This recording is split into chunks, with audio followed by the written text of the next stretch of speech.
the Marines continuously sacrificed themselves in the early part of 1941. Everyone forgets that. They all think about World War II and D-Day and all the things that happened later. Well, the Marines held the line and took all the hits in the early part of the war in the Pacific, and people forgot that. And we want people reminded of that, and also that this base later became a huge key base by 43, 44, 45.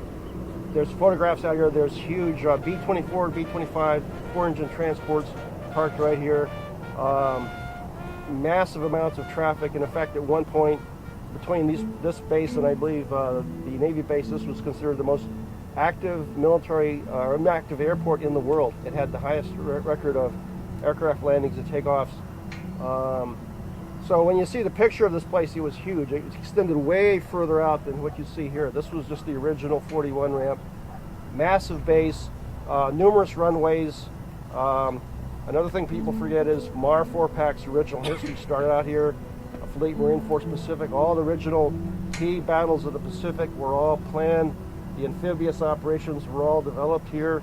Air support for amphibious operations were all developed here. Everything that resulted in the victory of World War II in the Pacific actually came through EVA here. This was the key hub base, so it's just hugely historically important that we don't forget this place, forget the sacrifice of the Marines in 41, and everything subsequently happened. The result of our victory in World War II is because of Marine Corps Air Station EVA. So we hope that people don't forget that. Right on. And John, you mentioned that the Zeros, the aircraft that attacked this base at the time were basically like the F-22s. Yeah, they were their day. Super high-performance aircraft of their day. They could outclass anything, and so the aircraft came right through here, 20 feet off the ground. There's even a famous recorded story. It was recorded after the war of one of the Zero pilots saying that he had huge respect for the Marines that they encountered, because he said there was guys out here firing 45s at him at 20 feet away, and he said he couldn't believe it. Somebody would stand there and fire and shoot back at a Zero. And I was just thinking this is like John Wayne movie time. I mean, these guys are firing away at hugely incredible odds with anything they had. They had no anti-aircraft guns out here, pistols, rifles, and a few Thompson submachine guns.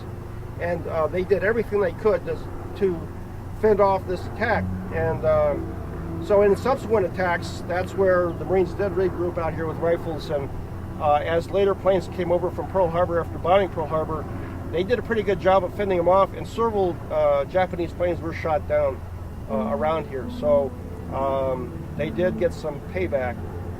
But just the idea of you're just standing here and you can imagine 20 feet off the ground, high-performance aircraft flying by, and they're shooting machine guns, and they're bouncing off the ramp here, and there's still bullet marks out here, and you can still see places where aircraft burned up.